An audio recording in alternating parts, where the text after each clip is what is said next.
بسم الله الرحمن الرحيم رب اشرح لي صدري ويسر لي أمري واحلل عقدة من لساني يفقهوا قولي. الحمد لله وحده والصلاة والسلام على من لا نبي بعده وعلى آله وأصحابه الذين أوفوا عهده. أما بعد فأعوذ بالله من الشيطان الرجيم. بسم الله الرحمن الرحيم. يا أيها النبي إذا جاءك المؤمنات يبايعنك على ألا يشركن بالله شيئا ولا يسرقن ولا يزنين ولا يقتلن أولادهن ولا يأتين ببهتان يفترينه بين أيديهن وأرجلهن ولا يعصينك في معروف فبايعهن واستغفر لهن الله إن الله غفور رحيم. صدق الله العظيم وصدق رسوله النبي الكريم الأمين. ان اللہ وملائکتہ یصلون علی النبی یا ایہا الذین آمنوا صلوا علیہ وسلموا تسلیما. الصلاۃ والسلام علیک یا سیدی یا رسول اللہ وعلی آلک واصحابک یا حبیب اللہ. مولاي صل وسلم دائما ابدا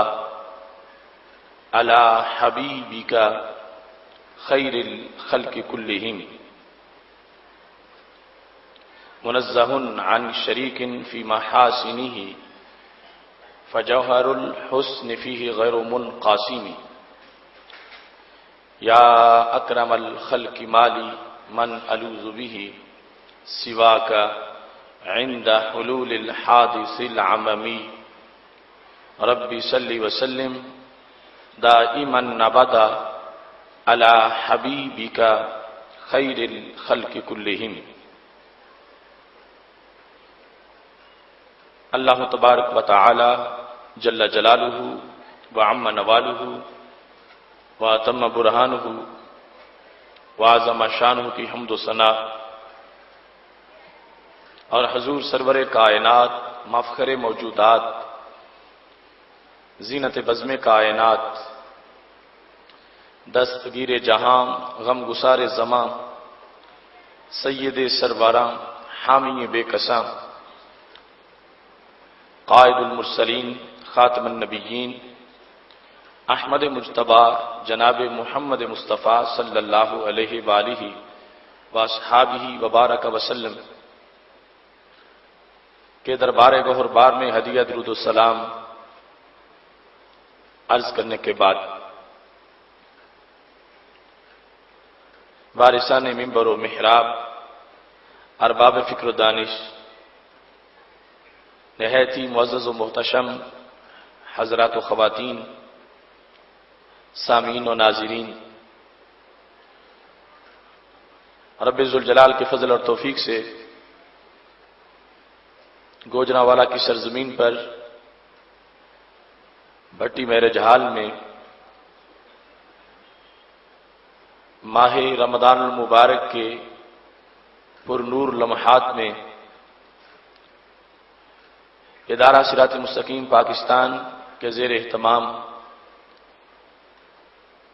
15ویں سالانہ فہم دین کورس میں ہم سب کو شرکت کی سعادت حاصل ہو رہی ہے. آج ہماری گفتگو کا موضوع ہے اسلام کی اپنی بیٹیوں سے گفتگو. میری دعا ہے رب ذوالجلال ہم سب کو قرآن و سنت کا فہم عطا فرمائے، قرآن و سنت کے ابلاغ و تبلیغ اور اس پر عمل کی توفیق عطا فرمائے، اور اسلام کے بیٹوں اور اسلام کی بیٹیوں کو اپنے اسلام کی بات پر کان دھرنے کی اور عمل کرنے کی توفیق عطا فرمائے.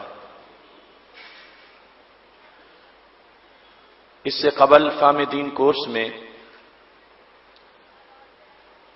جو اس سے پہلے کے کورسز ہیں ان میں ایک کورس کے اندر یہ موضوع بیان ہو چکا ہے، دختران اسلام کا آئیڈیل کردار، اور گزشتہ کورس میں پردہ سے متعلق ایک اہم موضوع گزر چکا ہے۔ آج اسی سلسلہ کی بڑی ضروری گفتگو اسلام کی اپنی بیٹیوں سے گفتگو کے عنوان سے پیش کی جا رہی ہے۔ میری دعا ہے رب ذوالجلال ہماری اس کورس میں حاضری کو ہمارے دکھوں کا علاج بنائے، ہمارے گناہوں کا کفارہ بنائے اور ہمارے جنت میں جانے کا سبب بنائے۔ اسلام نے پہلے دن سے ہی مردوں کے ساتھ ساتھ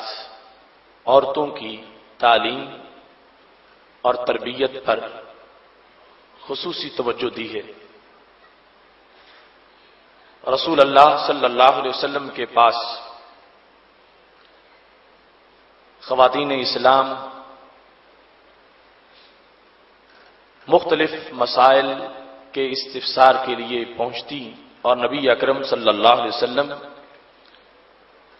اپنے ابر کرم سے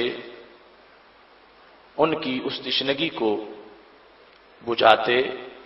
اور ان کے قلب و نظر کو سیراب فرما دیتے۔ ایک دن ایک خاتون آئی،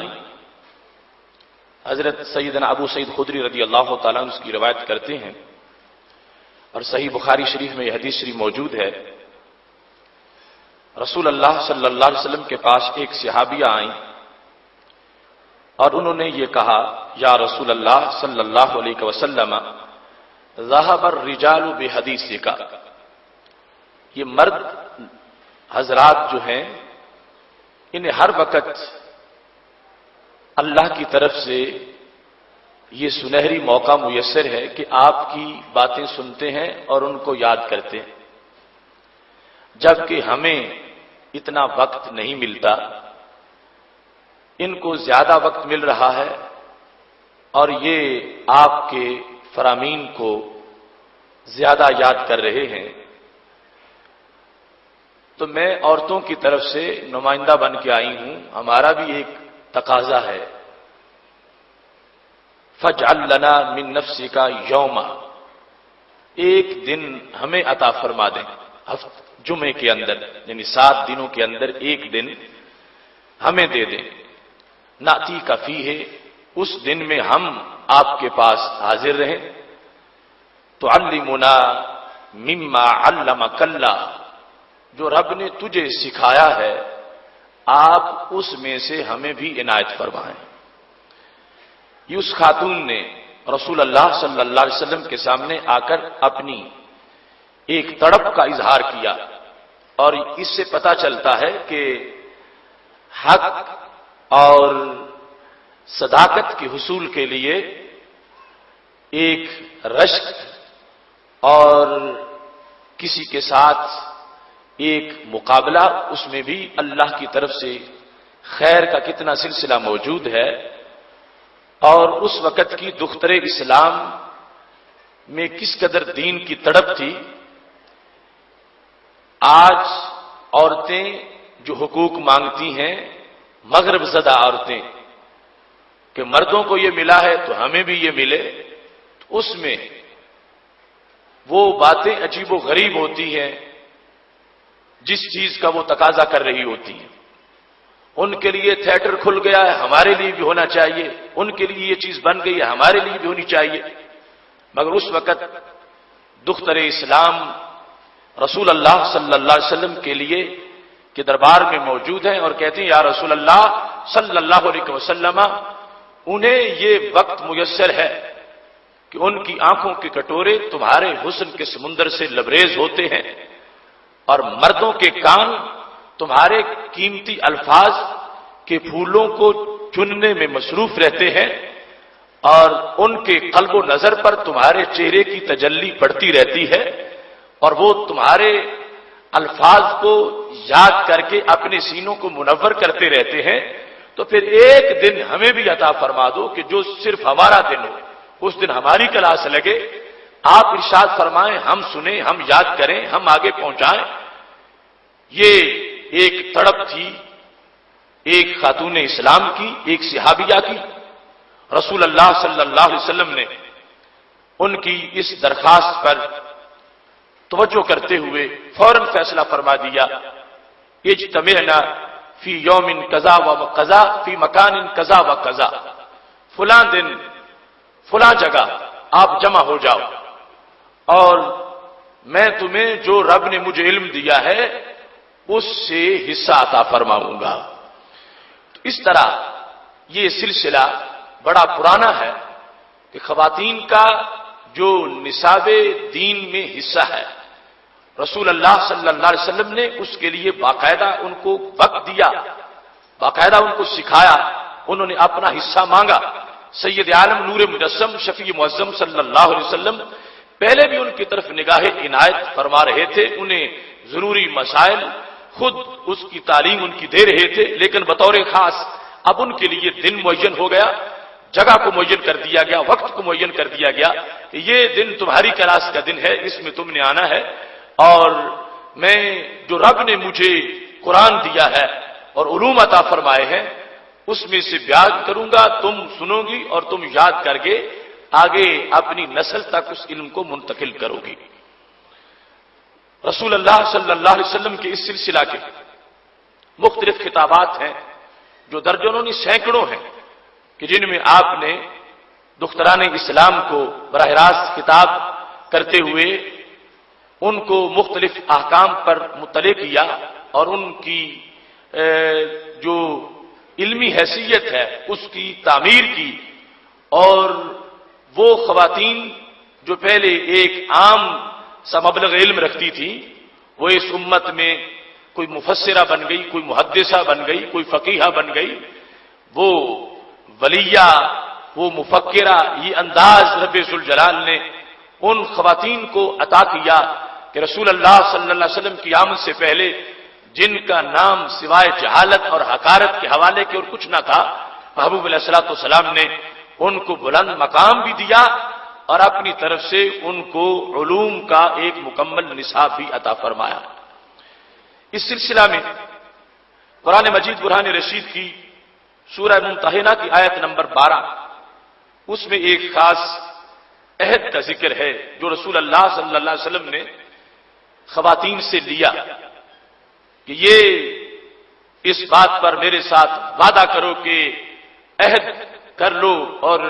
یہ بیعت کر لو کہ جو میں کہہ رہا ہوں اس پر تم نے پکے رہنا ہے اور کبھی بھی زندگی میں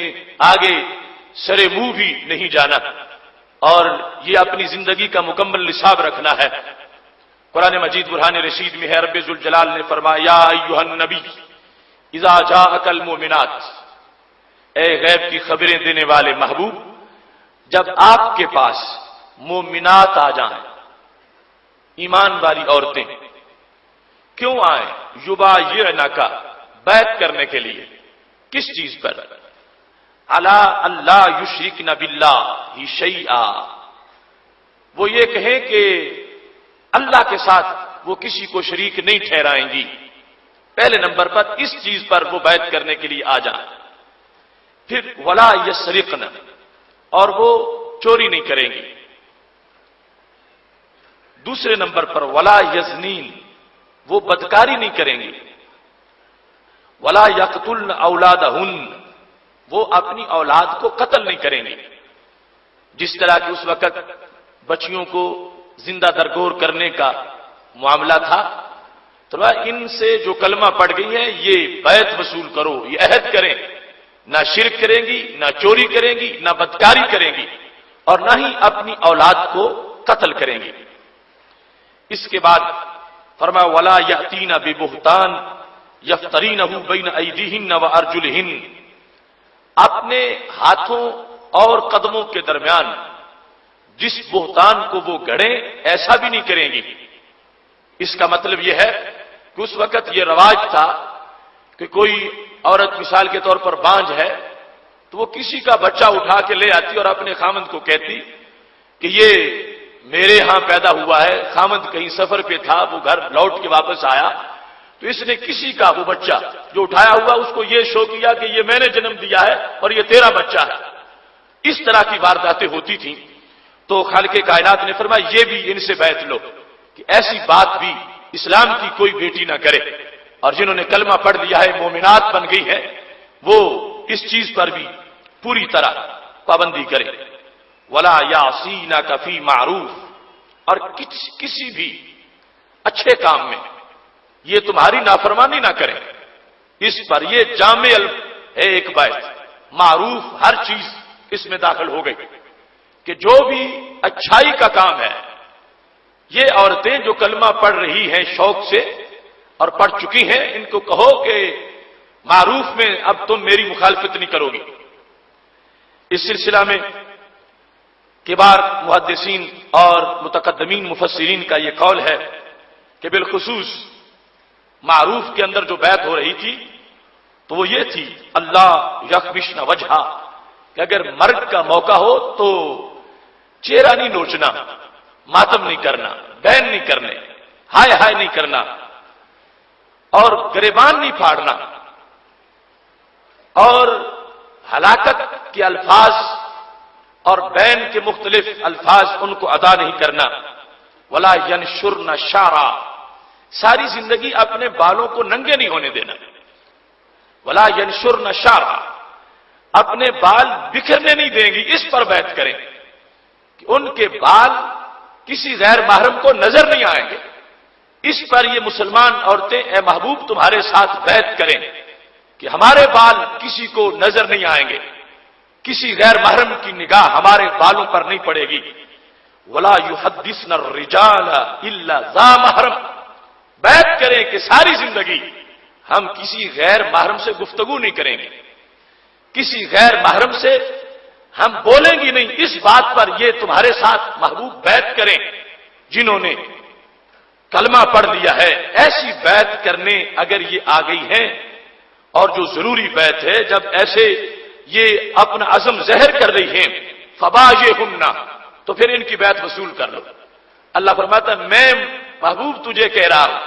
یہ بیعت اس بار کرنا چاہتی ہیں ایمان کی خاطر، اور یہ ضروری بیعت ہے ان کے لیے. فبایعہن، ان کی یہ بیعت وصول کر لو، یعنی ان سے یہ عہد دینا چاہتی ہیں، یہ عہد لے لو ان سے. واستغفر لہن اللہ، اور پھر اللہ سے ان کے گناہوں کی معافی کی درخواست بھی کر دو کہ جو اس بات پر بیعت کر رہی ہیں پہلے جو کچھ ہو چکا ہے وہ تم محبوب مجھے کہو میں ان کو معاف کروں تو میں معاف کر دوں گا. یعنی جس نے معاف کرنا ہے وہ کہتا ہے محبوب تم مجھے کہو واستغفر لہن، ان کے لیے معافی آپ ان کے گناہوں کے لیے وہ مجھے کہے کہ اے اللہ ان کے گناہوں کو معاف کر دے، مغفرت آپ ان کے لیے طلب کریں. تو کیا ہوگا؟ فرمایا ان اللہ غفور الرحیم، بے شک اللہ بخشنے والا ہے اور بہت بڑا مہربان ہے. یہ ایک عہد نامہ قرآن مجید برہان رشید ہمارے گھروں میں موجود ہے. اور جس وقت کوئی باپ اپنی بیٹی کو گھر سے رخصت کرتا ہے، یہ بھی لوگوں نے رسم بنائی ہے، قرآن کے سائے میں کرتا ہے، قرآن جہیز میں دیا جاتا ہے. تو قرآن کا مطلب یہ ہے کہ جو قرآن کہتا ہے اس کو سمجھا جائے اور اس کے مطابق عمل کیا جائے. اب اس ایک آیت کا جو تقاضا ہے اس کو اگر کوئی اسلام کی بیٹی سامنے رکھے تو پوری زندگی اس کی نور سے بھر جائے. تھوڑی سی اس کو پابندی کرنا پڑے گی، تھوڑا سا اپنے آپ کو سنبھالنا پڑے گا. اور ضروری ہے یہی عورت اگر بگڑ گئی تو معاشرے کا سب سے بڑا فتنہ اور شیطان کا جال، اس کا نام حدیث میں آ گیا، اور اس کو شیطان کا زہریلا تیر کہہ دیا گیا، اور اس کو فتنوں کی ماں کہہ دیا گیا. اور یہی خاتون اگر مومنہ بنی اور پھر اس کے ساتھ اس نے اپنے آپ کو سنبھالا اور قرآن کے سائے میں رہی اور حضرت سید عائشہ صدیقہ رضی اللہ تعالی عنہا کی تعلیمات کا زیور پہنا اور حضرت فاطمہ رضی اللہ تعالی عنہا کی چادر کے نیچے رہی تو پھر اسی کو صادقہ کہا گیا، اسی کو قانتہ کہا گیا، اسی کو صابرہ کہا گیا، اسی کو صائمہ کہا گیا، اسی کو ساجدہ کہا گیا، اسی کو راکعہ کہا گیا۔ یہی نسل نو کا بہت بڑا مزرعہ قرار پائی اور یہی انسانی فصل کے نکھار کا بہت بڑا منبع اور کھیت قرار پائی۔ اسی سے تقویٰ کے پھول کھلے، اسی سے پرہیزگاری کی بہار آئی، یہی صالحین کی ماں کہلائی اور یہی زہاد کا مرجع کہلائی۔ اسی کی گود کو جنت کے مناظر میں سے منظر قرار دے دیا گیا، اسی کی تربیت کو ایک انسانی کردار کی بہت بڑی درسگاہ قرار دے دیا گیا، اور اس ایک عورت کے شستہ کردار کو 70 صدیقوں سے بڑا کردار قرار دے دیا گیا، کیونکہ اس نے قرآن کو سیکھا ہے، قرآن کو سنا ہے، نبی علیہ السلام کے فرمان کو سن کر اپنی پوری زندگی اس کے زیر سایہ بسر کر ڈالی ہے۔ محتشم سامعین حضرات، ایک طرف آج کا ماحول کہ آج موبائل کا استعمال اور پھر اس میں پیکج اور گھنٹوں غیر محرموں سے باتیں، اور ادھر قرآن کا یہ فرمان ولا یاسینک فی معروف، میرے محبوب جس نے میرا کلمہ پڑھنا ہے وہ زندگی بھر غیر محرم سے نہیں بولے گی، اس کی بات نہیں ہوگی، وہ بیعت کرے اس پر تو اس سے بیعت وصول کرو، اور یہ بیعت لازم ہے۔ ادھر ایک جملہ بولنا حرام ہو، گناہ کبیرہ، سوائے اس کے کہ کوئی مریضہ ہے وہ حکیم کو بتانا چاہتی ہے اپنا مرض، کسی کیس میں وہ گواہی دینا چاہتی ہے کسی حاکم کے سامنے، وہ مستثنا چند باتیں صورتیں جدا ہیں۔ اس کے سوا معاذ اللہ جس کو آج گناہ نہیں سمجھا جا رہا اور گھنٹوں ٹائم بھی ضائع کیا جا رہا ہے اور ٹائم کے ساتھ ساتھ اپنا ایمان ضائع کیا جا رہا ہے، کہ ادھر تو حرام کر دیا گیا تھا کہ کسی غیر محرم سے بولنا اپنی دلی رغبت کی بنیاد پر اور باتیں کرنا اس کو ناجائز قرار دیا گیا، اور سید عالم نور مجسم شفیع معظم صلی اللہ علیہ وسلم نے ایک دختر اسلام کو بتایا گھر میں کیسے رہنا ہے، باہر کیسے نکلنا ہے،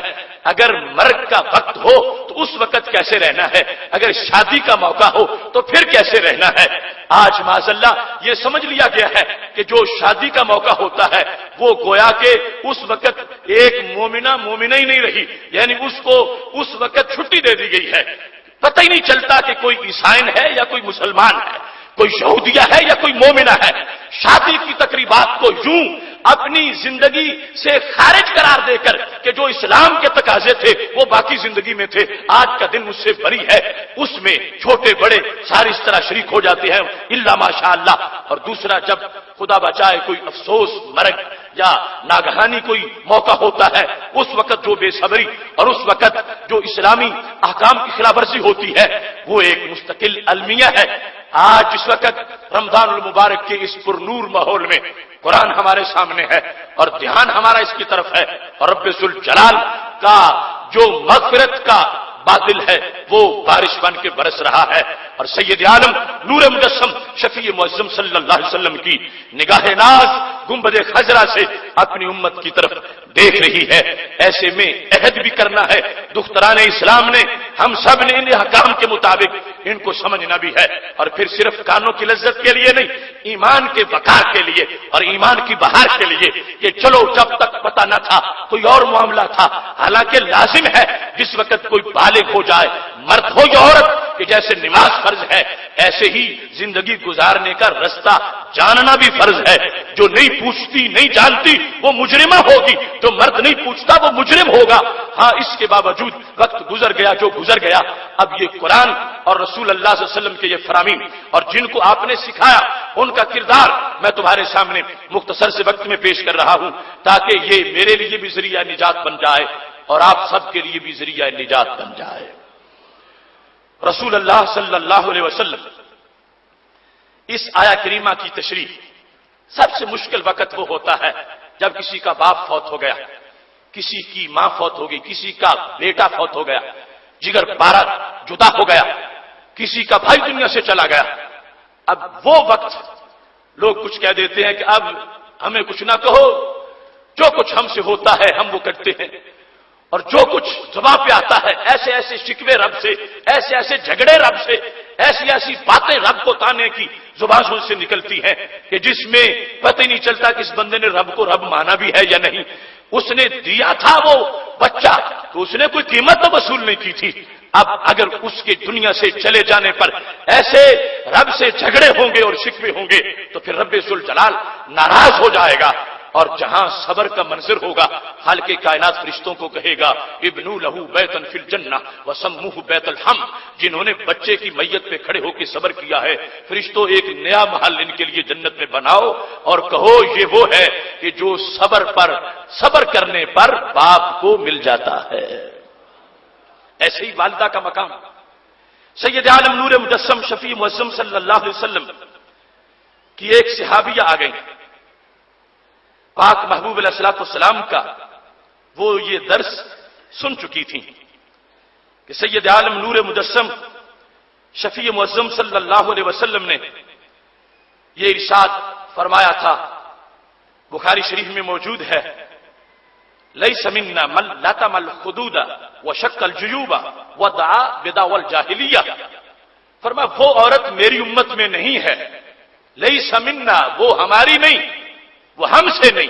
وہ ہمارے طریقے پر نہیں. کون؟ فرمایا جس نے ایسے وقت پر لطم الخدود کوئی بھی پرابلم تھا, مشکل آ گئی تھی, کوئی افسوس کی گھڑی تھی تو کیا کیا اس نے اپنے چہرے کو پیٹنا شروع کر دیا. لطم الخدود اپنے رخساروں پہ مارنا شروع کر دیا. تو میرے محبوب علیہ السلام نے فرمایا جس نے ایسا کیا میں نے اس کو دھکا دے دیا, نکل گئی وہ امت سے وہ خود. لطم الخدود جس نے اپنا چہرہ پیٹا وہ ہم میں سے نہیں ہے. مطلب یہ ہم نے اپنی شریعت اپنے طریقے سے اس کو نکالا, وہ خود نکل گئی. اور کون؟ فرمایا جس شق الجیوب جس نے گریبان پھاڑا. یعنی یہ عادتیں ہیں خواتین کے اندر, یعنی بے صبری میں کپڑے بھی پھاڑ دیتی ہے. ایسی آفات اور ناگہانی مصائب کے موقع پر تو میرے محبوب علیہ الصلوۃ والسلام فرماتے ہیں جس نے ایسا کام کیا وہ میری ملت سے نہیں ہے, وہ میری امت سے نہیں ہے. اب کتنا بڑا جملہ ہے اور کتنی بڑی جھڑکی ہے اور کتنا جھنجھوڑ رہے ہیں میرے محبوب علیہ الصلوۃ والسلام جو سارے جہانوں کے لیے رحمت بن کے آئے ہیں اور جو ذرے ذرے پر ابر کرم بن کے برسے ہیں. اور جنہوں نے دیکھا کہ انسانیت جہنم میں جا رہی ہے فرمایا تم تو پتنگوں کی طرح چھلانگیں لگا کے جہنم میں جا رہے تھے. انا آخذ بحجزکم میں نے تمہیں کمر سے پکڑ لیا ہے, تمہیں جہنم میں نہیں جانے دوں گا. اتنا سمجھایا ہے, اتنا سکھایا. فرمایا میں بتا رہا ہوں کہ جس نے کلمہ پڑھ لیا اب وہ عورت اگر ایسے موقع پر, اور عورت کے لیے تو مرد کا نصاب بھی ہے, یعنی مرد یہ نہ سمجھے کہ ہمارے لیے کوئی چھٹی ہے, لیکن چونکہ زیادہ ایسے واقعات ان سے سرزد ہوتے ہیں تو محبوب علیہ الصلوۃ والسلام فرمانے لگے شق الجیوب جس نے گریبان پھاڑ لیا وہ ہم میں سے نہیں. اس کا دوسرا معنی یہ ہے کہ جس نے قمیص کا سامنے گریبان بنوا لیا فرمایا وہ اسلام کی بیٹی نہیں ہے. شق الجیوب جس نے قمیص میں سر ڈالنے کے لیے گریبان سامنے بنایا فرمایا وہ اسلام کی بیٹی نہیں ہے. ودعا بدعوى الجاہلیہ جس کا باپ فوت ہو گیا تھا یا بھائی یا بیٹا تو بول رہی تھی واہ جبالا واہ عددا, اس طرح کے لفظ اپنی طرف سے بین میں استعمال کر رہی تھی. تو فلاں کا فلاں, تو کتنا بڑا تھا, تو کتنا بڑا تھا, اور اللہ نے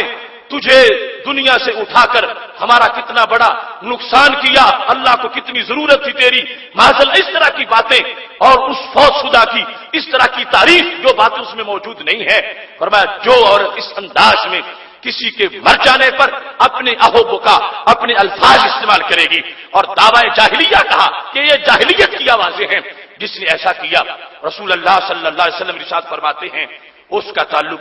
میری امت سے نہیں ہے. میری امت میں جو ہے وہ قانتہ صابرہ خاتون ہے کہ جس وقت ایسا موقع بن گیا اس نے پھر بھی رب کا شکر کیا, صبر کیا, اور آنکھوں سے آنسو پر شریعت میں پابندی نہیں ہے. اور وہ جو حالت اضطراب میں نکل جائے آواز رونے کی اس پر پابندی نہیں ہے, لیکن وہ بہن وہ الفاظ وہ جملے اور اس طرح کی صورتحال اور زور زور سے آوازیں بلند کرنا اس سے منع کیا جا رہا تھا. اور پھر وہ جو ساتھ تانے ہیں رب ذوالجلال کو اور جو شکوے ہیں خالق کائنات سے، اس سے بطور خاص نبی علیہ الصلوۃ والسلام نے منع کیا، فرمایا جس نے ایسا کیا وہ ہم میں سے نہیں ہے، اس نے ہمارے طریقے کو چھوڑ کر جاہلیت کے طریقے کو اپنا لیا ہے۔ پاک محبوب علیہ الصلوۃ والسلام کی اس تقریر کا سنو اثر کتنا ہوا۔ سید عالم نور مجسم شفیع معظم صلی اللہ علیہ وسلم تشریف فرما ہے، ایک خاتون آ گئی، نام ان کا ام خلاد تھا، حضرت ام خلاد رضی اللہ تعالی عنہا آئی کس موقع پر کہ ان کے بیٹے کی شہادت ہو چکی تھی، بیٹا شہید ہو گیا، جنگ میں گیا شہید ہو گیا، نبی علیہ السلام واپس آئے، اب یہ پاک محبوب علیہ السلام کے پاس آ گئی، میرا بیٹا شہید ہو گیا، اس کے بارے میں سرکار دو عالم صلی اللہ علیہ وسلم سے کچھ پوچھنا چاہتی ہیں، کوئی شکوہ نہیں کرنا چاہتی۔ جب آئیں تو صورتحال دیکھ کر صحابہ کو بڑا تعجب ہوا، ماں ہو، بیٹا فوت ہو چکا ہو، اور کہیں دور کسی زمین پر نہ چہرہ دیکھا ہو اور نہ ہی جستے پاک کے پاک پہنچی ہو، اب امانت دی تھی اسلام کو اور وہ امانت قبول ہو گئی۔ جس وقت ام خلاد نبی علیہ الصلوۃ والسلام کے دربار میں پہنچی، صحابہ کہتے ہیں وہی یا متنقبہ، تو چہرے کا نقاب کیا ہوا تھا، پورا باپردہ جس وقت آئیں، تسأل عن ابنہا، نبی علیہ السلام سے اپنے بیٹے کے بارے میں پوچھ رہی تھی، وہو مقتول، بیٹا شہید ہو چکا تھا۔ فقال لها بعض اصحاب النبی صلی اللہ علیہ وسلم جئتی تسألین عن ابنک وانت متنقبہ، اپنے شہید بیٹے کے بارے میں پوچھنے آئی ہو اور اتنا نقاب کیا ہوا ہے۔ صنف نازک کو جب ایسا تیر لگتا ہے تو ہوش اڑ جاتے ہیں، یہ آغاز ہے صدمے کا، اس وقت تمہیں خبر پہنچی ہے کہ بیٹا شہید ہو گیا ہے اور اتنا نقاب کر کے اتنے صبر سے آئی ہو۔ صحابہ کرام علیہم رضوان تعجب سے دیکھ رہے تھے۔ اس سے جب پوچھا، دیکھو ایک اسلام کی بیٹی صبر کا کتنا بڑا کوہ ہمالیہ ہوتی ہے، اور جس نے نبی علیہ السلام سے سیرت کے سبق پڑھے ہیں اس کا کردار کتنا شستہ کردار ہوتا ہے اور کس حد تک رب ذوالجلال ان کو عظمت عطا فرماتا ہے۔ ایسا جملہ بولا، قیامت تک کی اسلام کی بیٹیوں کو ایک نصاب عطا کر دیا۔ حضرت ام خلاد رضی اللہ تعالی عنہا سے جب صحابہ پوچھ رہے تھے، بیٹا شہید ہو گیا اور چہرے کا اتنا پردہ اس وقت بھی کیا ہوا ہے، حالانکہ جاہلیت میں وہ عورتیں سر بھی کھول دیتی تھیں، بال نوچ رہی ہوتی تھیں، اور تم اتنے وقار سے پردے کی حالت میں آ کے اپنے بیٹے کی شہادت پوچھ رہی ہو۔ تو حضرت ام خلاد رضی اللہ تعالی عنہا کہنے لگیں، ان ارزا ابنی فلن ارزا حیائی، میرے محبوب کے غلاموں بیٹا شہید ہوا ہے، حیا تو شہید نہیں ہوا۔ ان ارزا ابنی، شہادت میرے بیٹے کی ہوئی، فلن ارزا حیائی، شہادت میری حیا کی تو نہیں ہوئی، میرے بیٹے کا جنازہ اٹھا، میری حیا کا جنازہ تو نہیں نکلا، یہ ٹھیک ہے، جگر پارا میرا دل سے جدا ہو گیا اور بیٹے کی شہادت کی خبر نبی علیہ السلام سے سن رہی ہوں، مگر جو ان کا دیا ہوا سبق ہے مجھے اس سے پتا چل رہا ہے، محبوب کا کھلا چہرہ سامنے ہو، بچے کی شہادت پر بھی میں بے صبری کیوں کروں؟ تمہارے دم سے ہے آباد میرا گلشن ہستی، جو تم ہو تو خزاؤں کا کوئی خطرہ نہیں مجھ کو۔ یا رسول اللہ صلی اللہ علیہ وسلم، آپ کے صدقے سب کچھ ملا، آپ کی زیر سایہ اس نے جام شہادت نوش کر لیا۔ صحابیہ ہیں، صنف نازک ہیں اور جواب دے رہی ہیں، ایسا موقع ہے تو میں اپنے حیا پر پانی نہیں پھیروں گی، اپنے حیا کو برقرار رکھوں گی، اور جو نبی علیہ السلام کا دیا ہوا طریقہ ہے اس طریقے کے مطابق ہوں۔ اب دیکھو جاہلیت کا زمانہ کیسا تھا، انقلاب کیسے آیا ہے، یہ بیعت کرنے والی عورتیں، انہوں نے نبی علیہ السلام کی اس بیعت کی لاج کیسے رکھی ہے کہ ایسے ایسے گمبھیر حالات میں جہاں کلیجہ منہ کو آتا ہے اور انسان کے جگر پگھل جاتے ہیں، یہ صنف نازک پھر بھی صبر کر کے قیامت تک کی بیٹیوں کو بتا رہی تھی کہ بعد میں آنے والیوں تم نے دیکھنا ہے کہ ہم نے جنہوں نے براہ راست نبی علیہ السلام سے پڑھا تھا ہمارا کردار کیا ہے، ہمارے کردار کو دیکھ کر تم نے اپنا کردار استوار کرنا ہے کہ ایسے موقع پر جب مصیبت آ جائے تو وہ مصیبت کسی اور چیز پہ ہو، وہ تمہاری حیا پہ مصیبت نہ ہو، وہ تمہارے شرم پہ مصیبت نہ ہو، وہ تمہارے پردے کا جنازہ نہ نکل جائے، بلکہ اس وقت بھی پردے میں رہ کر یہ ثابت کرو کہ ہم نے کسی اور کا کلمہ نہیں پڑھا، ہم نے گنبد خضرا کی ہریالی کی قسم کھائی ہے۔ آج تو ہمیں ایسے بھی نام نہاد مفکرین کا سامنا ہے جو کہتے ہیں چہرے کا پردہ ہوتا ہی کوئی نہیں، بس باقی پردہ ہے، چہرے کا کوئی پردہ ہی نہیں۔ ایک تو وہ مغرب زدہ خواتین این جی اوز میں جنہوں نے مختلف دفتر بنا رکھے ہیں اور اسلام کی بیٹیوں کو بے رہروی کی طرف لگانا چاہتی ہیں، اور وہ غیروں کی پالتو ایجنٹ عورتیں پاکستان میں ان کے مشن پر کام کر رہی ہیں، وہ نام کی مسلمان، اور دوسری طرف ایسے نام نہاد مفکرین جو پہلے معاشرہ آتش فشاں ہے اور اوپر سے کہتے نہیں چہرہ اس کا کوئی پردہ ہی نہیں ہے۔ ان کے مذہبی جلسوں میں عورتیں بے حجاب اپنی ٹانگوں پہ ٹانگیں چڑھائے بیٹھی ہوتی ہیں، اور شرم نہیں آتی ان لوگوں کو کہ قرآن و سنت کی کتنی دھجیاں تعلیمات کی اڑائی جا رہی ہیں۔ ادھر میرے محبوب علیہ السلام کا نور نگر ہے، مدینہ شریف ہے، اس خاتون کا بیٹا بھی شہید ہو چکا ہے، مگر پھر بھی چہرہ ڈھانپا ہوا ہے، اور بتانا چاہتی ہیں کہ ہم نے جن سے پردے کے سبق سیکھے ہیں انہوں نے ہمیں چہرے کا پردہ بھی بتایا ہے۔ محتشم سامعین حضرات، یہاں اس بات کو بڑا اچھی طرح سمجھنا چاہیے کہ کس طرح اس موقع پر اسلام نے اپنی بیٹی کی تعلیم دی اس کو اور اس کی تربیت کی۔ بخاری شریف میں یہ بات بھی موجود ہے، حضرت زینب بنت ابی سلمہ رضی اللہ تعالی عنہا اس کی راویہ ہے، وہ کہتی ہیں کہ ام المومنین حضرت ام حبیبہ رضی اللہ تعالی عنہا جو ہمارے محبوب صلی اللہ علیہ وسلم کی زوجہ محترمہ ہے، حضرت امیر معاویہ رضی اللہ تعالیٰ عنہ کی ہمشیرہ،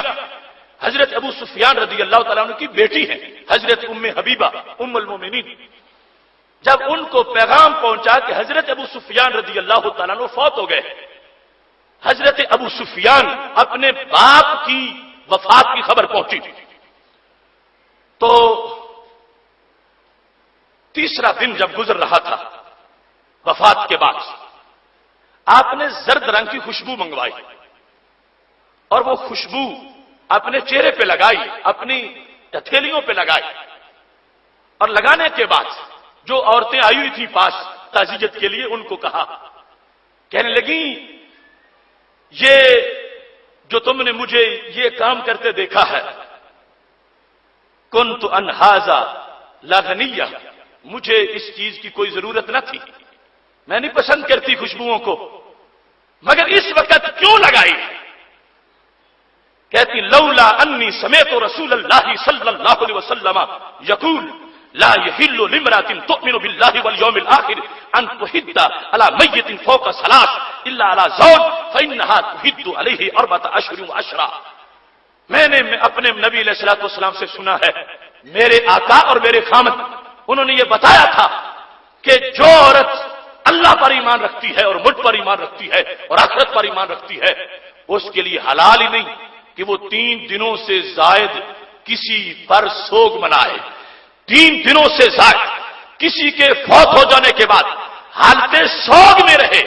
سوائے زوج کے کہ اگر اس کا زوج فوت ہو جائے تو پھر وہ ایسا کر سکتی ہے کہ 4 مہینے اور 10 دن حالت سوگ میں رہے گی، اس کے سوا خواہ باپ فوت ہو جائے، خواہ بیٹا فوت ہو جائے، خواہ بھائی فوت ہو جائے، اس کے لیے یہ جائز نہیں ہے کہ وہ سوگ کی حالت میں رہے۔ کہنے لگی ابا جی میرے فوت ہوئے تھے، 3 دن مکمل ہو گئے ہیں، میں خوشبو لگا کے بتانا چاہتی ہوں کہ میرا آخرت پر بھی ایمان ہے، میرا اللہ پر بھی ایمان ہے،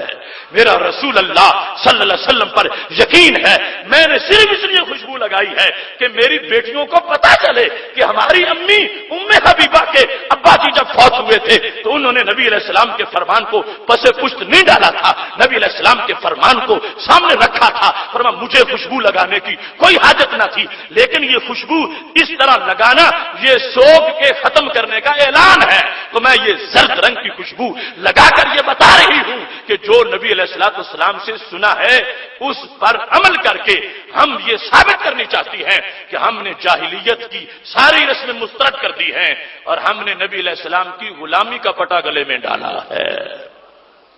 حضرت ام حبیبہ رضی اللہ تعالی عنہا ہی سے نہیں اور بھی متعدد صحابیات سے امہات سے ایسی باتیں مروی ہیں اور ان کا ذکر بھی بخاری شریف میں ہے۔ اختصار سے صرف یہ مختصر سا پہلو آپ کے سامنے ذکر کر رہا ہوں کہ سید عالم نور مجسم شفیع معظم صلی اللہ علیہ وسلم نے ہر چیز کے لحاظ سے ایسا نصاب عورتوں کو عطا کیا کہ جو حالت، جیسا موسم اور جس قسم کے مراحل ہیں ان میں باقاعدہ رہنمائی فرمائی ہے، اور رہنمائی کرنے کے ساتھ ساتھ ان کو اتنا شستہ کردار پھر ملا ہے وہاں ماحول کے اندر کہ جن عورتوں نے سنا تھا انہوں نے عمل کر کے دکھایا کہ نعرے عشق کے اور محبت کے کھوکھلے نہیں تھے، سچے نعرے تھے کہ نبی علیہ الصلوۃ والسلام نے جہاں کھڑا کر دیا ہے، اسلام کی بیٹی نے ساری زندگی وہی گزاری ہے، چونکہ یہاں سے آگے جانے کو سرکار جب حرام کہتے ہیں تو میں سرکار سے پیار کر کے آگے پھر جاؤں، یہ کیسے ہو سکتا ہے؟ یہ سنت مطہرہ کا جذبہ تھا کہ جس پر پوری ملت اسلام میں اگر ہم نظر دوڑاتے ہیں تو پیچھے ہمیں ایسی مائیں نظر آتی ہیں کہ جنہوں نے اپنے صالح کردار کے ساتھ آج تک اسلام کی متاع کرام آیا پر پہرا دے کے دکھایا ہے۔ اور تو اور رہا، جب ان ازواج میں یا یہ جو دختران اسلام ہیں ان کا اپنا وقت وصال آیا تو اس میں سیر فرش میں آپ کو بات سناؤں، وہ جو شہزادی کونین رسول اللہ صلی اللہ علیہ وسلم کی جگر کا ٹکڑا حضرت فاطمہ طیبہ طاہرہ صالحہ عابدہ رضی اللہ تعالی عنہا، ان کا وصال کا وقت قریب تھا۔ تلخیص الحبیر جلد نمبر 2 صفحہ نمبر 239 پر ان کا یہ قول موجود ہے، اور مسند امام احمد میں بھی جب وقت وصال قریب آیا تو استقبلت القبلۃ، وہ سارے شکوے شکایتیں جو لوگ کرتے ہیں ان میں سے کسی چیز کا کوئی تصور نہ تھا، بڑے سرور میں تھی، بڑے یقین میں تھی، بڑے اطمینان میں تھی، اور خود دنیا سے جاتے وقت استقبلت القبلۃ، اپنا منہ قبلے کی طرف پھیر لیا، وتوسدت یمینہا، اپنا دایاں بازو نیچے رکھا، اوپر اپنا چہرہ رکھا اور چہرہ قبلے کی طرف کیا، اور قبلے کی طرف اس لیے کیا کہ قیامت تک جو زہرا کی خاتمہ ہوگی اور قیامت تک جو فاطمہ سے پیار کرنے والی ہوگی اس کو سبق مل جائے کہ فاطمہ رضی اللہ تعالی عنہا تو دنیا سے جا رہی تھی، روح نکل رہی تھی، پھر بھی چہرہ قبلے کی طرف کیا گیا ہوا تھا، اور وہ کوئی حضرت فاطمہ رضی اللہ تعالیٰ عنہ سے اپنی دعوت کا دعویٰ نہ کرے کہ جس کا سر قبلے کی طرف اور چہرہ جھکتا ہی نہیں حالت سجدہ میں۔ حضرت فاطمہ رضی اللہ تعالیٰ عنہ کی روح نکل رہی ہے، اور یہ اثر ہے اگر یہاں روح نکلتے وقت سر قبلے کی طرف ہے تو پھر حضرت امام حسین رضی اللہ تعالیٰ عنہ کا بھی سر سجدے میں ہے۔ ادھر سیدہ فاطمہ رضی اللہ تعالیٰ عنہ نے خود چہرہ قبلے کی طرف کیا، اپنے دائیں ہاتھ پہ رکھا اور بتا دیا کہ جو میری بیٹیاں ہیں، جو ملت اسلام کی بیٹیاں ہیں اور جو مجھ سے پیار کرنے والی ہیں اور جو قیامت تک زہرا کا ورد کریں گی، میں ان کو اپنا پیغام دینا چاہتی ہوں کہ جب تک بدن میں جان ہو تو پھر قبلے کی طرف حاضری ہو، رب کے دربار میں سجدہ ہو، اور خالق کائنات جل جلالہ کو بھول کر نماز کے وقت کو چھوڑ نہ دیا جائے اللہ کے دربار کی حاضری کو، بلکہ حاضری برقرار رکھی جائے تاکہ روح نکل رہی ہو پھر بھی وہ سر عادی بن چکا ہے کہ جھکتا ہے تو قبلے کی طرف جھکتا ہے۔ سید عالم نور مجسم شفیع معظم صلی اللہ علیہ وسلم نے یہ نصاب عطا کیا دختر اسلام کو، اور اس کی اگلی صورت بطور خاص جو عمومی نصاب ہے خاتون خانہ کے لیے، اس میں بھی حضرت فاطمہ رضی اللہ تعالی عنہا کا ایک استفتاء، ایک تڑپ، ایک سوال نبی علیہ الصلوۃ والسلام سے، اس میں بھی آج کی اسلام کی بیٹی کے لیے ہزاروں سبق موجود ہیں۔ ابو داؤد شریف میں یہ حدیث شریف موجود ہے، حضرت علی رضی اللہ تعالیٰ عنہ اس کے راوی ہیں، اور حضرت علی رضی اللہ تعالیٰ عنہ اپنے دوستوں کو یہ حدیث سنایا کرتے تھے، اور اس طرح تمہید سے شوق دلا کر الا احدثک انی وعن فاطمہ بنت رسول اللہ صلی اللہ علیہ وسلم، میں تمہیں اپنا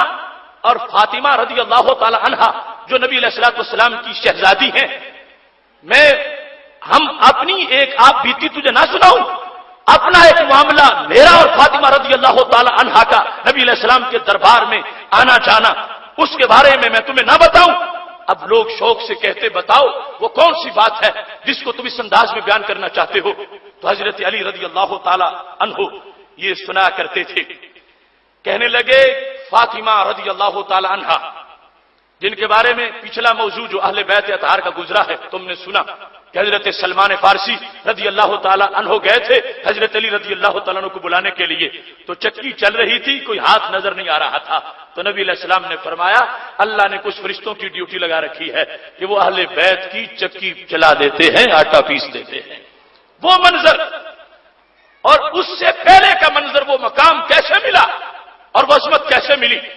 حضرت علی رضی اللہ تعالی عنہ کہتے ہیں کہ حضرت فاطمہ رضی اللہ تعالی عنہا اتنی بڑی شخصیت ان کی، اتنا بڑا مقام ان کا، مگر خاتون خانہ ہونے کے لحاظ سے کرتی کیا تھی، کردار کتنا تھا، اور اپنے گھر کو کیسے چلاتی تھی، اور گھر کے چلانے میں ان کا طریقہ کیا تھا؟ کہنے لگے انہا جرت برہا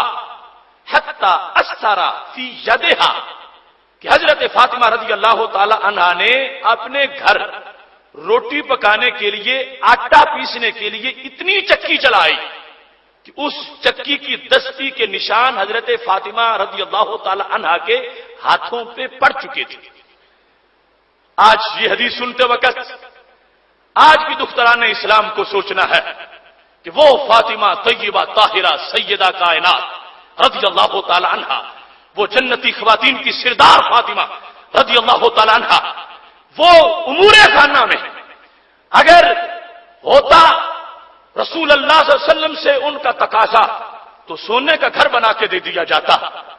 حضرت فاطمہ رضی اللہ تعالی عنہا، حضرت علی رضی اللہ تعالیٰ عنہ کہتے ہیں اتنی چکی چلائی انہوں نے، ہاتھوں میں نشان پڑ گئے۔ وسطت بالقربۃ حتی اثر فی نہرہا، نہر کہتے ہیں چھاتی کے اوپر والے حصے پہ، کہتے ہیں انہوں نے کنویں سے مشکیزیں اتنے بھرے کہ رسا یہاں رکھ کے کھینچتی تھی تو چھاتی پہ داغ پڑ چکا تھا۔ کنویں سے پانی نکالتی ہیں اپنے بچوں کے لیے، اپنے گھر کے لیے، وہ ڈول کھینچتی ہیں، روزانہ بار بار کھینچتی ہیں، ادھر ہاتھوں پہ نشان ہیں، ادھر چھاتی کے اوپر،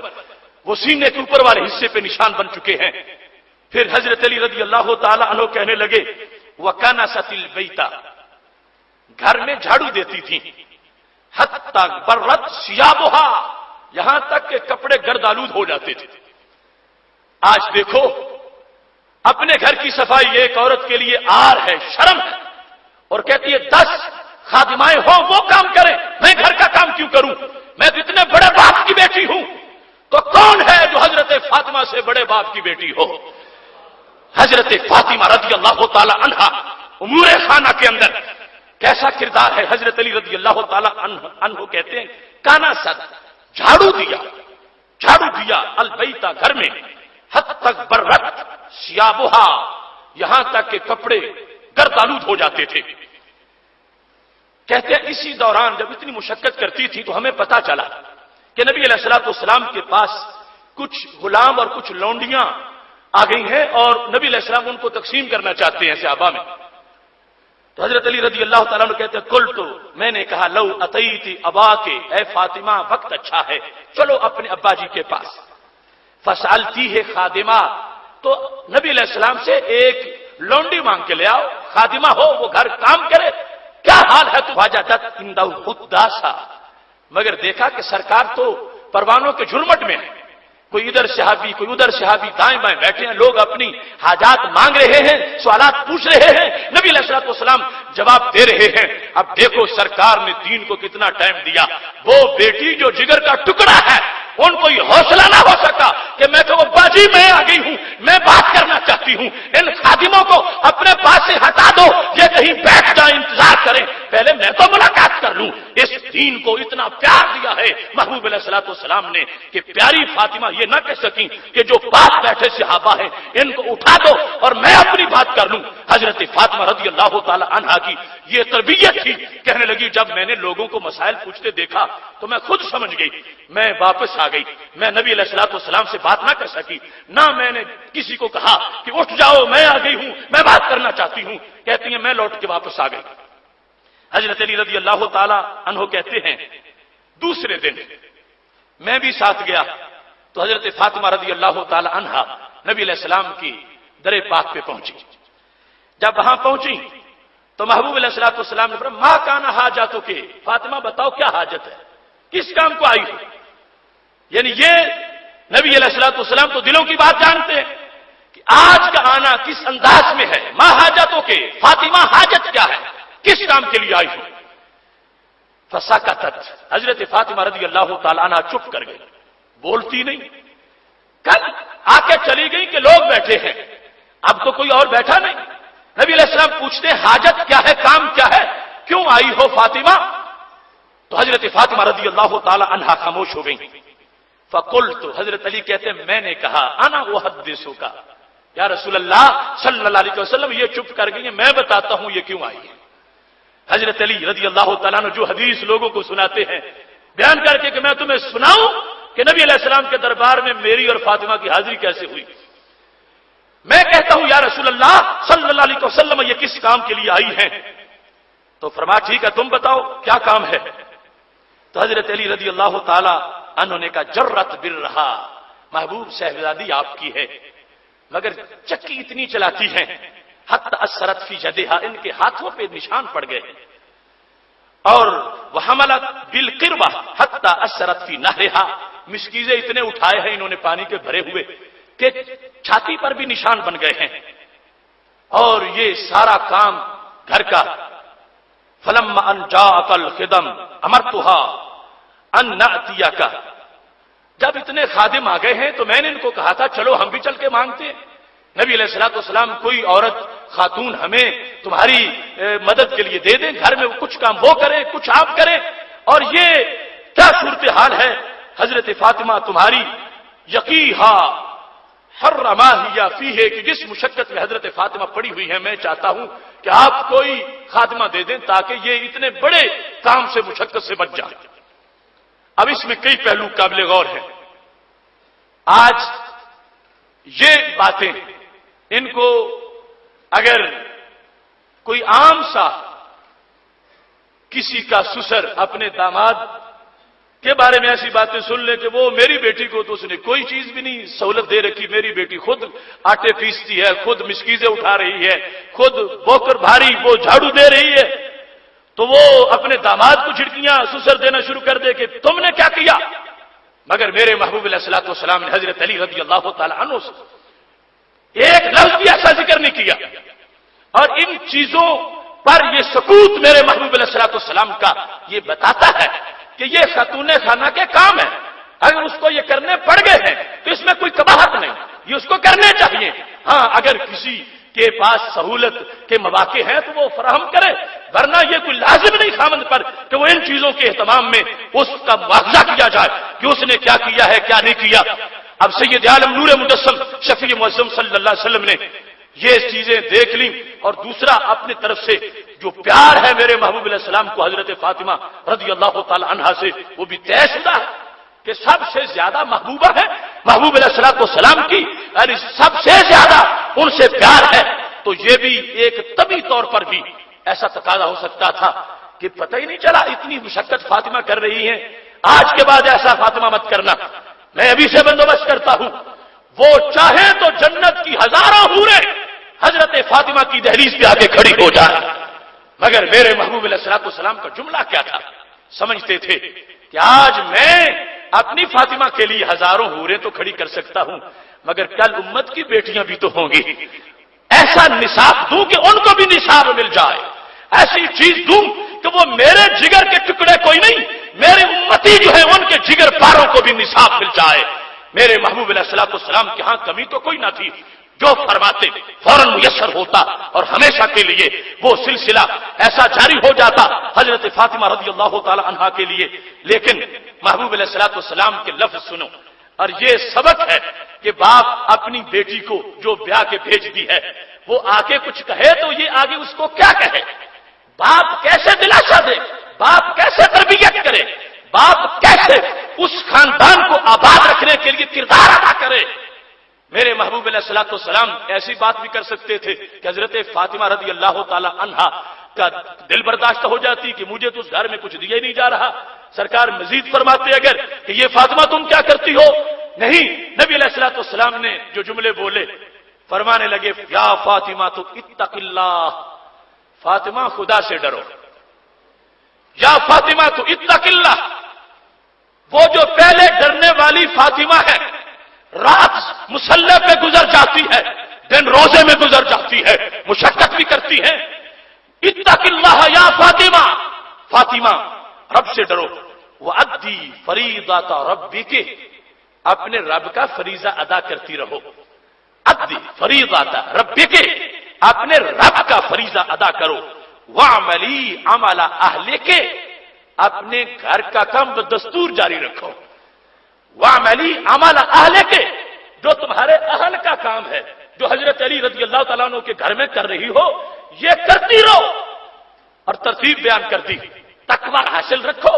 پہلے بھی متقی مزید حاصل کرو، اور پھر اپنے رب کا فریضہ، اور اس کے بعد شوہر کی خدمت. حضرت سیدہ فاطمہ رضی اللہ تعالی عنہا کو سرکار نصاب دے رہے ہیں. اگر محبوب چاہتے تو اپنی بیٹی کے لیے جو چاہتے 1 منٹ سے پہلے میسر ہو جاتا. پر قیامت تک کی فاطمہ کی خادمائیں بھی آئیں گی، حضرت فاطمہ سے پیار کرنے والی بیٹیاں پیدا ہوں گی، تو سب کے لیے جامع نصاب ہو. فرمایا فاطمہ رب ذوالجلال سے ڈرو، اپنے رب کا فریضہ ادا کرو، اور پھر اس کے ساتھ ساتھ کیا کرو؟ وَعْمَلِي عَمَلَ أَهْلِكِ، اپنے اہل کا کام جو کرتی ہو کرتی رہو، اس میں کوئی حرج نہیں. کتنا شستہ افکار کا انداز ہے. حالانکہ ایک طبی محبت بھی غالب ہو سکتی تھی، ایک انسانی خواہش بھی، اور اس میں نبی علیہ الصلوۃ والسلام روک دیتے نہیں، یہ کام چھوڑ دو، ہم کسی کی ڈیوٹی لگا دیتے ہیں. فرمانی وَعْمَلِي عَمَلَ أَهْلِكِ، جو کر رہی ہو وہ کرتی رہو. سید عالم نور مجسم شفیع معظم صلی اللہ علیہ وسلم کا یہ جملہ، یہ قیامت تک کے لیے والدین کے لیے ایک درس حیات ہے کہ اپنی بیٹیوں کو جس وقت ایسے معاملات میں وہ بریف کریں، ان کو کچھ سمجھائیں، تو یہ باتیں بتائیں کہ ایک ہے رب کا فرض، اس کے بعد ہے اس گھر والے کا فرض، اس کی خدمت. ان چیزوں کو پیش نظر رکھا جائے. میرے محبوب علیہ الصلوۃ والسلام جس وقت یہ بتا چکے، اب فرمانے لگے فاطمہ چونکہ تم آئی ہو تو ہم خالی تو تجھے نہیں بھیجیں گے، تجھے دوں گا اور قیامت تک کی اسلام کی بیٹی کو بھی دے دوں گا. کیا فرما اذا اخذت مضجعک، فاطمہ جب کام کاج کر کے رات نماز پڑھ کے اپنے بستر پہ لیٹنے لگو، سبحی ثلاثا و ثلاثین، 30 مرتبہ سبحان اللہ کہنا ہے. وحمدی ثلاثا و ثلاثین، 33 مرتبہ، پہلا بھی 33 مرتبہ، ثلاثا و ثلاثین 33 مرتبہ سبحان اللہ کہنا ہے، اور دوسرے نمبر پر 33 مرتبہ الحمدللہ پڑھنا ہے. وکبری 34 و ثلاثین، اور 34 مرتبہ اللہ اکبر کہنا ہے. فتل کا میاں، میری بیٹی فاطمہ یہ 100 بن گیا. خیر اللہ کا من خادم، وہ لونڈی تمہارے ساتھ اتنا تعاون نہیں کرے گی جتنی یہ تسبیح تمہارا تعاون کرتی رہے گی. گئی تھی کہ بوجھ ختم ہو جائے، لیکن بظاہر تو بوجھ اور بڑھ گئے، بظاہر، حقیقت میں نہیں. یعنی اگر آج کے جیسے لوگوں کا دماغ ہو، کہے تھے کہ گئے تھے نمازیں بخشوانے، روزے گلے پڑے، کچھ چھٹی لینے گئے تھے، مفتی صاحب نے فلاں صاحب نے اور لازم کر دیا. میرے محبوب علیہ السلام نے فرمایا فاطمہ تم مجھ سے خادمہ مانگنے آئی ہو، میں تمہیں خادمہ سے بڑی چیز دے رہا ہوں، اور یہ تسبیح فاطمہ ہے. ورنہ سوتے وقت یہ پڑھ لیا کرو، یہ خیر لک من خادم، یہ خادم سے تمہارے لیے اچھا ہے. یعنی خادم کام کر کے وہ خادمہ تمہارے ساتھ اتنا تعاون نہیں کرے گی، تمہیں اس خادمہ کے کام کرنے سے اتنا ریلیف نہیں ملے گا، اتنا سکون نہیں ملے گا جتنا 100 بار کے اس ذکر سے رب تمہیں سکون عطا فرمائے گا. عظیم باپ کی عظیم بیٹی کی اگر لفظ سنو، یہ نہیں کہ ابا جی میں تو کام کر کر کے تھک گئی تھی اور چھٹی کچھ لینے آئی تھی، آپ نے اور لازم کر دیا. نہیں، کیا شان ہے سیدہ فاطمہ رضی اللہ تعالی عنہا کی. لفظ یہ ہے، قالت، بولی، رضیت عن اللہ وعن رسولہ، محبوب تمہاری فاطمہ رب سے بھی راضی ہو گئی ہے، رب کے نبی سے بھی راضی ہو گئی ہے. رضیت عن اللہ وعن رسولہ، فرمایا میں راضی ہوں. یہ خیال نہ ذہن میں لانا کبھی، اور یہ خیال نہ آئے کہ بچی آئی تھی، اس نے مانگا تھا اور میں نے جو اس نے مانگا تھا وہ نہیں دیا، کہ شاید بچی کے دل میں کچھ نہ آیا ہو، دل میں کوئی خیال ایسا نہ آ جائے۔ فرمایا میرے محبوب اور میرے ابا جی میں اپنی طرف سے اظہار کرتی ہوں، رضیت عن اللہ ورسولہ، میں راضی ہوں، رب پر بھی راضی ہوں، رب کے نبی علیہ السلام پر بھی راضی ہوں۔ دونوں ذاتوں کا بطور خاص ذکر کر کے سیدہ فاطمہ رضی اللہ تعالی عنہا نے اس بات کو قیامت تک کی بیٹیوں تک پہنچایا کہ دختران اسلام، جہاں رب کا نام زباں پہ آنا چاہیے وہاں رب کے محبوب علیہ السلام کا نام بھی زباں پہ ہونا چاہیے، اور یہ کہو میں اللہ سے راضی ہوں اور نبی علیہ السلام سے بھی راضی ہوں۔ اللہ تبارک و تعالی یہ اعزاز عطا کرتا ہے ایسے مقامات پر کہ جس وقت ایک انسان ایسے فیصلوں پر راضی ہوتا ہے، اور یہ قرآن کا فیصلہ ہے۔ آج تو دیکھو نا ایسی بیماری آ چکی ہے، ایسی وبا پھیل چکی ہے، ایسا وبال آ چکا ہے، یعنی اتنا نام نہاد روشن خیالی نے منہ کھول دیے ہیں مرد و زن کے کہ اب کہا جائے یہ شریعت ہے، یہ قرآن ہے، یہ سنت ہے، تو آگے جواب کئی قسم کے ملتے ہیں۔ کوئی کہتا نہیں آخر انسانی حق بھی ہے، آخر ہمارا بھی کچھ حق ہے، آخر انسان کا بھی کوئی تقاضا ہے، آخر عقل کی بھی کوئی مانگ ہے، آخر زندگی بھی گزارنی ہے، آخر دنیا بھی کچھ کہتی ہے، اس طرح کی باتیں آتی ہیں۔ مگر ادھر قرآن کہتا ہے وما كان لمؤمن ولا مؤمنة اذا قضى الله ورسوله امرا ان يكون لهم الخيرة من امرهم، فرمایا جب اللہ فیصلہ کر دے یا اللہ کے نبی علیہ السلام فیصلہ کر دے، فرمایا کسی مومن اور مومنہ کے لیے جائز نہیں ہے کہ وہ آگے اپنی زبان کھولے، چپ ہو جائے، سر تسلیم خم کر دے کہ جو سرکار نے فرما دیا، جو شریعت میں آ گیا، جو قرآن نے کہہ دیا میں اس کی پابند ہوں، میں کسی فیشن پرست عورت کی بات نہیں سنوں گی، میں کسی مغرب زدہ خاتون کے جال میں نہیں آؤں گی، میں کسی دنیا کی لیڈی کے فیشن کی طرف نہیں دیکھوں گی، میرے سامنے میرے رب کا قرآن ہے اور میرے نبی علیہ السلام کا فرمان ہے۔ محتشم سامعین حضرات، سید عالم نور مجسم شفیع معظم صلی اللہ علیہ وسلم نے جو مختلف اسباق دیے ہیں ان میں سے یہ گھر کے اندر رہنا اور پھر زندگی کا سفر طے کرنا، آج خالق کائنات جل جلالہ ہر بندے کے گھر کو شریعت کا رنگ عطا فرمائے۔ لوگ آ کر ایسی ایسی داستانیں بیان کرتے ہیں کہ انسان سن کے حیران رہ جاتا ہے کہ کیا کلمے کا اثر کتنا باقی رہ گیا، ایسے خرافات عورتوں میں آ گئے، ایسے فیشن، ایسی ایسی حماقتیں، یعنی عقل سلیم بھی ان چیزوں کی اجازت نہیں دیتی کہ جائے کہ کوئی شریعت اس میں سے کسی چیز کی حمایت کرتی ہو، اور سب کچھ چھوڑ کے یہ بھول چکی وہ اسلام کی بیٹی کہ میں نے کلمہ کس کا پڑھا تھا، کلمہ پڑھتے وقت یہ کہا تھا کہ اب اللہ اور اللہ کے نبی صلی اللہ علیہ وسلم مرضی تمہاری ہوگی، میری کوئی مرضی نہیں ہے، جو تم کہو وہ میرا دین، جو تم کہو وہ میری شریعت، جو تمہارا فیصلہ وہ میرا لائف کوڈ، میری زندگی کا نصاب۔ مگر راہ زندگی میں چلتے چلتے بھول گئی، کبھی کسی صنم خانے میں، کبھی کسی فیشن قدے میں، اور کبھی کسی بیوٹی پارلر میں، اور کبھی کسی فیشن شو میں، اور کبھی کسی انداز میں، کبھی کسی میلے ٹھیلے میں، اسے یاد نہ رہا کہ عہد کیا کیا تھا، کلمہ کیا پڑھا تھا، دستور کس انداز کا ہونا چاہیے۔ اور پھر مجھے افسوس سے کہنا پڑتا ہے کچھ مذہبی لوگوں نے اب میلاد کے نام پر بھی میلے اس انداز کے فیشن شو اور ثقافتی انداز میں مذہبی تقریبوں کو شو کرنے کے انداز شروع کر دیے ہیں۔ بے پردہ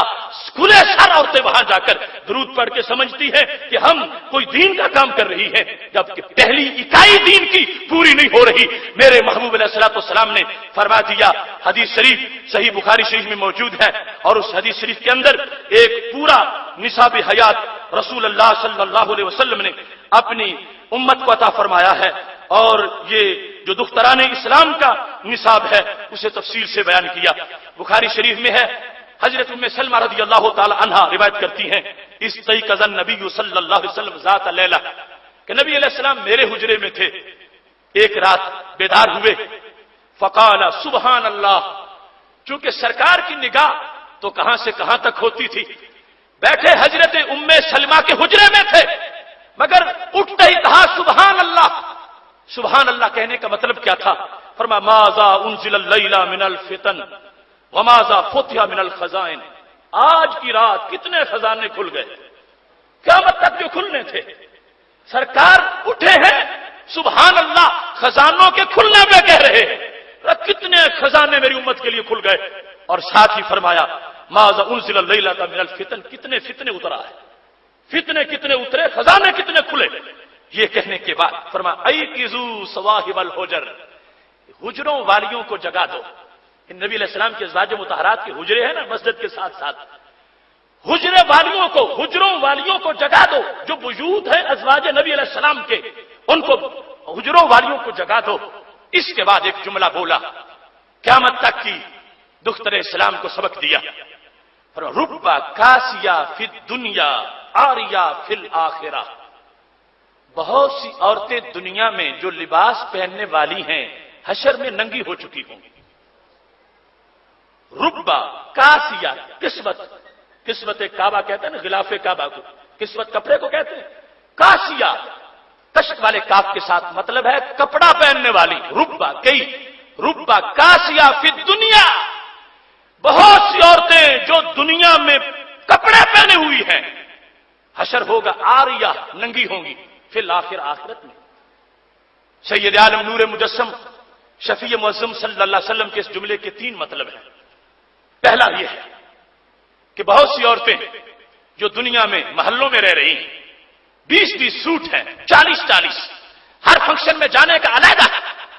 بڑے ناز ہیں، بڑے نخرے ہیں. یہی عورتیں آج جن کو دوسرے فنکشن میں پہلا سوٹ پہن کے جانا پسند نہیں، قیامت کے دن بدن پر 1 انچ کپڑا بھی نہیں ہوگا. کیوں؟ کردار ایسا ہے. چھوڑ دیا میری شریعت کو، امام بنا لیا فیشن کو، کلمہ پڑھ لیا رواج کا. ربا کاسیا فی الدنیا، بڑے بڑے نوابوں کی بیویاں، بڑے بڑے جاگیرداروں کی بیویاں، بڑے بڑے مالداروں کی بیویاں، جن کے دنیا میں کپڑے سمجھائے نہیں جاتے، اتنے سوٹ ہیں لیکن عمل سے اتنی کوری ہیں. کپڑا تو ہے تقوی کا کپڑا، کپڑا ہے پرہیزگاری کا کپڑا، کپڑا ہے سنت نبوی کا کپڑا. اور میں جو آج وہ کپڑا پہنے گی کل قیامت کے دن بھی پردے میں ہوگی. اور آج جس نے وہ کپڑے چھوڑ دیے، آج جس نے اس شریعت کی طرف پیٹھ کر لی، آج جس نے اس شریعت کی نماز کو چھوڑ کر اپنے صرف فیشن کو اپنے پیش نظر رکھا، فرمایا یہاں وہ سمجھتی ہے کہ اگر ہفتے میں دوسرا سوٹ نہیں ہوگا تو میری عزت نہیں بنتی. کیا سوچتی ہے یہ عزت کو؟ حشر میں جب یہ ننگی ہو چکی ہوگی. ربا کاسیا فی الدنیا عاریہ فی الآخرہ، دنیا میں بہت سے سوٹ پہننے والی آخرت میں ننگی ہو چکی ہوں گی. کس بنیاد پر؟ میری شریعت سے غداری کرنے کی وجہ سے، میری شریعت کو چھوڑنے کی وجہ سے انہیں یہ انجام دیکھنا پڑ جائے گا. اس کا یہ مطلب نہیں کہ کپڑے پہننے زیادہ جائز نہیں. اللہ کا دیا ہوا پیسہ اس کو جائز خرچ کرنا جائز ہے، اور نعمت ہے تو اس کا اظہار بھی جائز ہے، مگر اس نعمت میں بھول جانا رب کو، اس نعمت کی مستی میں، اس کے نشے میں شریعت کی توہین کرنا اور شریعت کو پس پس ڈال کر شیطان کا کھلونا بن جانا، اس کی مذمت ہو رہی ہے. اور بہت سی ایسی ہیں کہ جو دنیا میں جن کے سوٹ گنے نہیں جا سکتے، مگر قیامت کے دن 1 انچ کپڑا بھی میسر نہیں ہوگا اور بالکل ننگی ہو چکی ہوں گی. ان کو سوچنا چاہیے کہ ایسی شرمندگی کا ان کو سامنا کیوں کرنا پڑ رہا ہے. لہذا آج کردار صحیح کریں تاکہ دنیا میں بھی پردے میں رہیں، عقبہ میں بھی پردے میں رہیں. دوسرا معنی کیا ہے؟ کاسیا، کپڑا پہننے والی. ربا کاسیا، فرمایا بہت سی کپڑا پہننے والی آخرت میں ننگی ہوں گی. کیا معنی ہے؟ فرمایا وہ کپڑے پہنتی ہیں تو بڑے ٹائٹ پہنتی ہیں، جن سے اعضاء پہچانے جاتے ہیں، جسم کے اعضاء کی شناخت ہو سکتی ہے. وہ یہ نہیں دیکھتی کہ شریعت نے پردہ لازم کیا اور شریعت نے کپڑے کا حکم دیا. وہ یہ کہتے ہیں اب نیا فیشن کیا آیا ہے، کپڑا سمٹ سمٹ کے، کم ہو کے انسانی بدن پر ٹائٹ ہوتے ہوتے، بازو پیچھے ہٹتے ہٹتے، دامن اور سمٹتے سمٹتے یہ صورتحال محبوب علیہ الصلوۃ والسلام فرماتے ہیں وہ پہنے ہوئے بھی یوں ہی جیسے ننگی ہوگی. کیا ان کا کپڑا ہے؟ فرمایا وہ آریہ. قیامت میں وہ بتا دیا جائے گا کہ انہوں نے کچھ نہیں پہنا. یہ بازاروں میں ننگیاں چلتی تھیں، یہ رشتہ داروں کے پاس دنیا میں ننگیاں جاتی تھیں، کیونکہ ان کے لباس